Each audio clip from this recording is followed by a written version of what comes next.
runs in the fall, or when you got cattle that are wild, 8-foot alleys are tough, really tough. The cattle just can't come by you. So I like a 12-foot alley, 14 of them on horseback.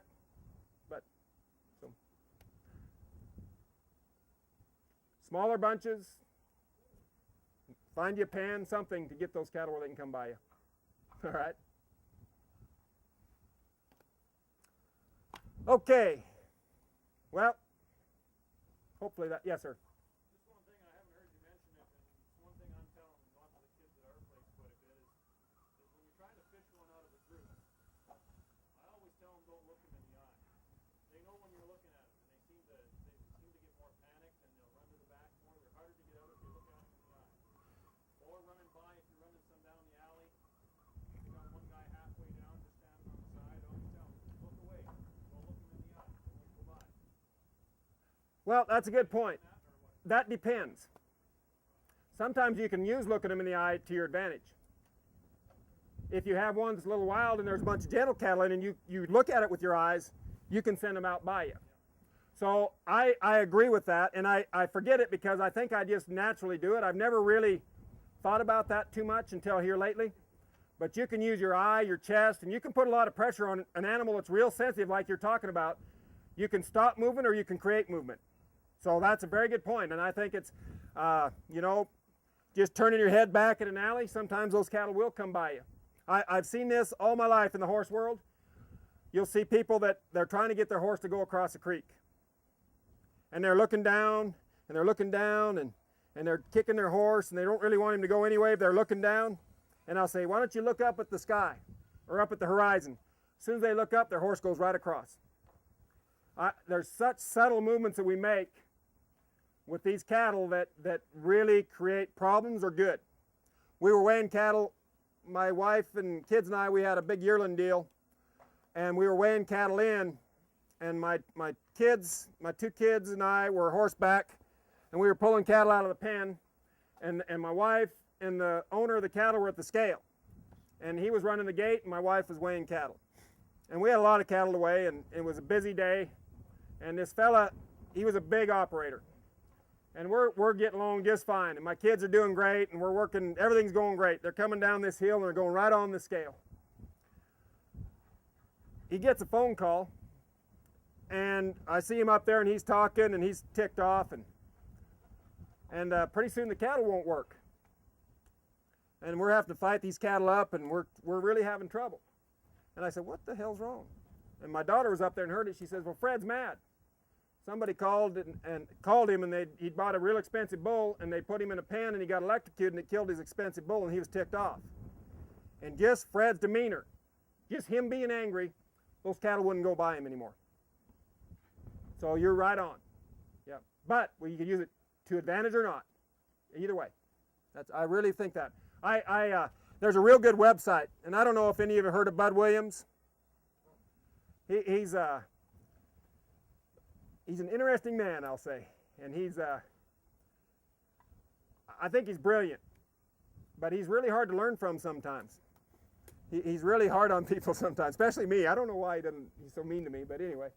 So I don't learn much from him one-on-one, or I do learn a lot, but it's really hard. Now I know how those cattle feel.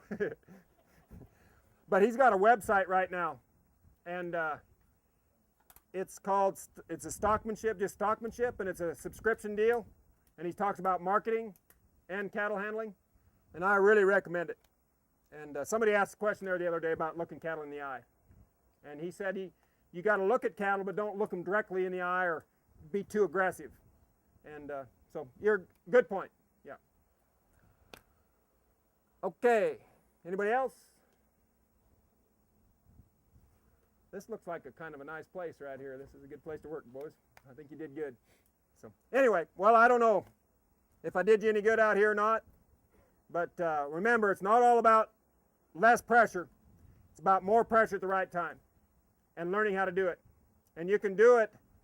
You can make a lot of difference with the eye or whatever. You can put a lot of pressure on these animals without doing a whole lot of physical. The other thing I think we got to keep in mind, and I'll quit with this, is when we put pressure on these animals, they got to have somewhere to go with it. If they don't have anywhere to go with it, that's when they really get panicked. And that's when they get on the fight, they quit working, or they balk, or they get real stressed and their immune system shuts down. So I'm all for pressure. Pressure's great. Just make sure that animal has somewhere to go with it. And that's that deal about stepping back. Put the pressure on if they don't have anywhere to go or can't figure it out. Step back, start again. Yep, and stay safe. There's not one animal in this yards or in this country that's worth more than any one human's little finger. And safety is the better we get, the more chances we take.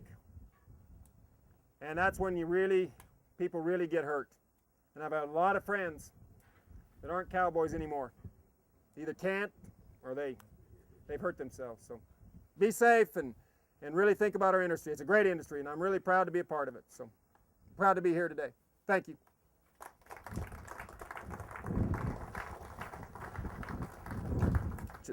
Especially when you're like pulling cattle out of a pen and going to a truck or something, a pen of fats. They'll split those cattle up quite a bit. And I think if you pull your cattle right and you can keep that pressure on and keep them together, but some are going to slow down. And then sometimes, of course, we're forced to put blocking gates up because we've got trouble ahead of them. Yeah. So then, of course, Joe's coming with his bunch. So he stopped at the cross gate, and then he might be quite a ways back. Yep. Trying to get the front ones to come. Yep. Well, I can start cattle from the back, a lot of cattle. But the same thing too, we might have a blocking gate here, but the cattle will come around the corner. Joe might be on this side of the corner over here, but the front of that cattle could be around the corner up here, and they can't even see what's happening at the back. Yeah, but these cattle at the back, they'll push through those cattle. I suppose. If you get enough pressure back here, they're going to push through them. Yeah. Yep, that's what you got to work at, is getting these cattle that are closest to you. To get them to move first. It's a domino. It's like a domino. These cattle back here, and they just keep pushing, and that pressure will take them, just like cattle going to water. Yeah. And like when you wean calves, when they get to walking the fences, you got some pulling up here. This guy up here pulling might want to stop, but these guys back here are pushing him, and so he can't stop, and that's why they walk for 3 days. You got this pulling and pushing motion, so we just got to add the pushing motion in. Yep. Yeah, as long as you're more stubborn, ones aren't the leaders. That's right.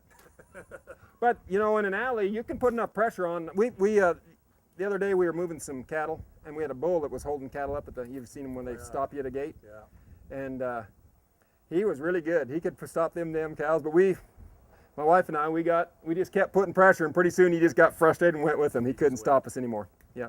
So I don't know. Those are hard questions you're asking. Certain types of weather, sunny days are worse than cloudy days. Yep. I think sometimes the moon makes a difference. Who knows? Yeah.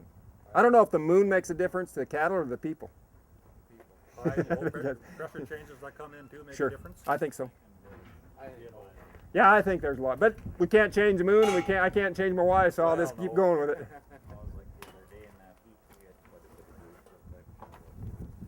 We also had we sold 130 hen in one shot, get them through the ring. Yeah. We Yes. had 3 bunches, right? Yeah, we did 3 bunches, but the time we got held up at the front.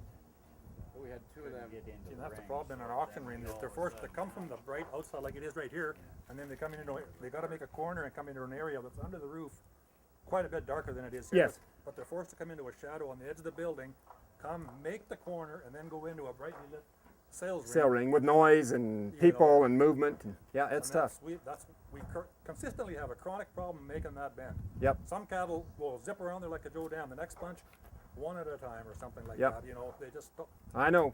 they Put just more heat stall. on at the back. Well, and of course, like I say, we always try to use blocking gates for the reason that if you A, end up in a wreck, or B, have other trouble, you're forced to Yep. at least keep them separate. But then, of course, it stops production. Yeah. And the whole matter of timing makes a big difference. Big too. difference. And if you set a block gate, at least you can get up in the middle or at the front and get them started again, and then just walk right down along them. That's what I would do if you get it like with 130 head. Get somebody to start from the front, get them started, and then just walk right down those cattle, and they'll come by, and it'll keep that flow going.